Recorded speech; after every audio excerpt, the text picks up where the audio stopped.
बिहार विधानसभा चुनाव से तकरीबन 6-8 महीने पहले मेरे पास बिहार से भी ऐसे बहुत मैसेज आते थे, जहाँ लोग कहते थे कि सालों साल हो गए हमारे यहाँ कांग्रेस के दफ्तर में ताले पड़े हैं, सालों साल हो गए लॉन की घास नहीं काटी है किसी ने, दफ्तर के गेट के ताले नहीं खुले हैं। तब मैं वो बात उनकी रखता था, और मैं कोई अपनी बढ़ाई नहीं कर रहा, लेकिन कुछ का असर हुआ, कुछ आवाज़ें, कुछ बातें ऊपर तक पहुंची, कांग्रेस के दफ्तर तक पहुंची। तो बिहार में जब कृष्णा अल्लावरू को भेजा गया तो सबसे पहले उन्होंने वही किया कि बंद पड़े दफ्तरों के ताले खुलवाए। हो सकता है 0.1% मेरा कंट्रीब्यूशन रहा उसमें, लेकिन 0.1% भी कई बार शुरुआत करने के लिए काफ़ी होता है, और मुझे आज भी ऐसी ही कुछ उम्मीद लगी। दोस्तों, मुझे एक मैसेज आया है, वो मैसेज इंग्लिश में मैं थोड़ा हिंदी में तर्जुमा करके आपको सुनाता हूँ। इन्होंने लिखा है कि हम गोवा वाले अपने नेता का इंतज़ार कर रहे हैं। हमारे राज्य को भारत जोड़ो यात्रा से भी बाहर कर दिया गया था, फिर न्याय यात्रा हुई, उसमें भी हमें शामिल नहीं किया गया, और हम गोवा के लोग 2012 से बीजेपी के कुशासन से दबे पड़े हैं। अगर राहुल गांधी चाहें कि मिशन गोवा को शुरू करें तो गोवा में कांग्रेस को आराम से कामयाबी मिल सकती है। राहुल गांधी शायद एक बात भूल रहे हैं कि गोवा अंतर्राष्ट्रीय ब्रांड है टूरिज्म के क्षेत्र में, और मोदी शाह की जोड़ी इसको बहुत अच्छी तरह से जानती है, इसलिए हमेशा गोवा को कैश करती है। मशहूर ऑपरेशन लोटस भी इसी गोवा में 2019 में शुरू हुआ था, जब कांग्रेस के 10 एमएलए और 2 एमएलए एमजीपी के डिफेक्शन करके पाला बदल गए थे। फिर 2022 में भी गोवा में यही हुआ, और Goa case of 222 is still pending in supreme court. खैर ये तो छोड़ी, कि राघव चड्ढा मॉडल की शुरुआत दरअसल गोवा से हुई थी। ये लोग मुझे ये मैसेज उन्होंने इसलिए भेजा है कि उन्हें लगता है कि शायद मैं राहुल गांधी तक ये बात पहुंचा सकता हूं। मेरी कोई इतनी पहुंच नहीं है राहुल गांधी तक, लेकिन इतना ज़रूर है कि इस मैसेज में जो मैसेज था, उस मैसेज को अपने वीडियो के ज़रिए मैं लोगों तक पहुंचाने की कोशिश करूंगा, और साथ में खास करके कांग्रेस के भी कुछ लोग शायद देख रहे होंगे, उन्हें ये मैसेज मिल जाए कि गोवा के लोग राहुल गांधी का क्यों और कितना बेसब्री से इंतज़ार कर रहे हैं। खासकर गोवा वालों को ये बुरा तब लगा जब राहुल गांधी 2 दिन से अंडमान निकोबार के दौरे पर हैं। जब वो अंडमान जा सकते हैं तो गोवा वालों को ये समझ में नहीं आ रहा है कि राहुल गांधी गोवा क्यों नहीं आते। जैसा कि इस मैसेज में भी लिखा था कि ऑपरेशन लोटस जो एक ट्रेंड शुरू हुआ, वो शुरू तो गोवा से ही हुआ था और कांग्रेस को ही सबसे पहले मार पड़ी थी इसकी। उसके बावजूद कांग्रेस गोवा की तरफ एक तरह से आंख बंद करके बैठी है। गोवा को लेकर जो भी बैठक होती है वो दिल्ली में होती है। न राहुल गांधी गोवा जाते हैं, न केसी वेणुगोपाल गोवा जाते हैं, न प्रियंका गांधी गोवा जाते हैं। क्यों? ये बेसिक सवाल इस मैसेज में था जो मैं भी पूछना चाहता हूं, जानना चाहता हूं।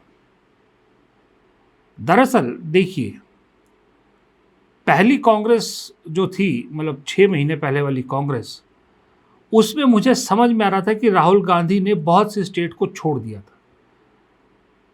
लेकिन अब की जो कांग्रेस है उसमें गोवा अब तक क्यों शामिल नहीं हुआ है, वो थोड़ी सी हैरानी होती है।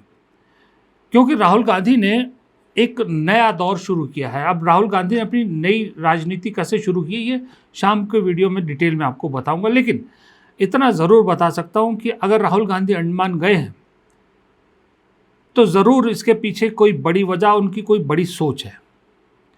और मुझे ऐसा लगता है कि राहुल गांधी उसी सोच को और बढ़ाते हुए गोवा ज़रूर जाएंगे। लेकिन इसमें दिक्कत सिर्फ इतनी है कि गोवा के पास वक्त कम है।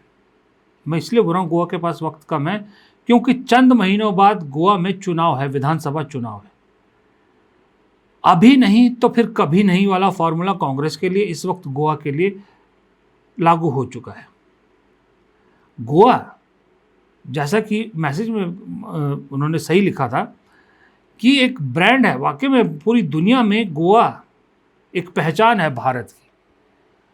और जब गोवा के चुनाव की बात आती है, गोवा में क्या हो रहा है, ये देश विदेश में भी ये खबरें पहुंच जाती है, क्योंकि गोवा में बहुत सारे विदेशी आपको मिलते हैं, तो बातचीत कहीं से कहीं पहुंच जाती है, सूचनाएं पहुंच जाती है। जब आप अंतर्राष्ट्रीय स्तर पर जब राहुल गांधी विदेश दौरे करते हैं, सब जगह जाते हैं, अगर आपको उस चीज़ को पुख्ता करना है तो गोवा जैसा राज्य जीतना ज़रूरी है। और ये सिर्फ ये मैसेज जिन्होंने भेजा है, मैं उनका नाम इसलिए नहीं दूंगा क्योंकि हो सकता है वो निशाने पे आ जाएं, लेकिन जो इन्होंने लिखा है ना, ये बात सिर्फ ये नहीं कह रहे, बहुत सारे लोग गोवा से और भी कहते हैं मुझे, और आपने पढ़ा भी होगा, सोशल मीडिया पे भी डालते हैं कि कांग्रेस में वहाँ कह रहे हैं कि कांग्रेस की लीडरशिप को ठीक करने की ज़रूरत है, वरना कांग्रेस के लिए कोई मुश्किल काम नहीं है वहाँ पर गोवा में वापस सत्ता में आना, क्योंकि वहाँ पर आज भी लोग बीजेपी से त्रस्त है, कांग्रेस को देख रहे हैं। पिछली बार भी वैसे तो कांग्रेस को ही दिया था मैंडेट, लेकिन हर बार छीन लिया जाता है। वो इसलिए छीन लिया गया कि हर बार जो राज्य की लीडरशिप है वो कमज़ोर साबित हुई। राहुल गांधी का लोग वहाँ इसलिए इंतज़ार कर रहे हैं कि राहुल गांधी आए और वो अपने दिल की बात कहें, और मजबूत लीडरशिप कौन सी है, कैसी है, वो उनके सामने रख सके। ये दरअसल लोग राहुल गांधी को बताना चाहते हैं, इसलिए राहुल गांधी का इंतज़ार करें, क्योंकि दिल्ली में आकर राहुल गांधी से मिलना हर किसी के बूते की बात नहीं है। ये सही बात है कि बड़े बड़े नेता राहुल गांधी से नहीं मिल पाते, दिल्ली में अपॉइंटमेंट नहीं मिलती आसानी से, लेकिन अगर राहुल गांधी वहाँ जाएंगे, राहुल गांधी जब बात करते हैं कि ज़िला अध्यक्षों को मजबूत करना है, पार्टी के ग्रास रूट लेवल पर मजबूती देना चाहते हैं, तो गोवा जैसे राज्य को ज़रूर एक बार उन्हें अपनी आइटनरी में शामिल करना चाहिए, चाहे एक ही दिन के लिए जाए, लेकिन मुझे ऐसा लगता है राहुल गांधी को गोवा ज़रूर जाना चाहिए और गोवा की जो नब्ज़ है और पार्टी के कार्यकर्ता की जो नब्ज़ है उसे पहचानना चाहिए। देखिए, बड़े नेता आपको बड़ी बड़ी तस्वीरें दिखाते हैं, बहुत झांसेदार तस्वीरें दिखाते हैं, लेकिन सच्चाई क्या है, सच्चाई आपको ग्रास रूट वर्कर बताता है, और ग्रास रूट वर्कर से सच जानने के लिए उसके बीच में जाना ज़रूरी है। वो आप तक नहीं पहुंच सकता, आपको उस तक पहुंचना होगा। अगर आप उस तक पहुंचोगे, ग्रास रूट लेवल के वर्कर तक पहुंचोगे, तो आपको सच बिल्कुल दिखेगा। और ये कांग्रेस में कोई नई बात नहीं है, कांग्रेस में ये इतिहास रहा है। इंदिरा गांधी इसी तरीके से राजनीति करती थी, इसी तरह से उन्होंने जब अपनी कांग्रेस खड़ी की थी, कांग्रेस से हट के अपनी कांग्रेस आई खड़ी की थी, सबसे पहले इसी चीज़ पे ध्यान दिया था कि उन्होंने ग्रास रूट पे जाकर जो ग्रास रूट वर्कर है उसकी भावनाएं और उसके फीडबैक को बहुत सीरियसली समझा था। उसके बाद काफ़ी हद तक जब सोनिया गांधी ने कमान संभाली तो उन्होंने भी इस चीज़ पर ध्यान दिया, तभी जाके 2 बार सत्ता में वापस लौटी थी कांग्रेस। अभी भी इस वक्त यही ज़रूरत है, और सिर्फ गोवा ही नहीं, और बहुत से राज्य हैं जहाँ पर मुझे लगता है सिर्फ दिल्ली में बैठ के करके जिनका इलाज नहीं हो सकता, उनके बीच जाना ज़रूरी है।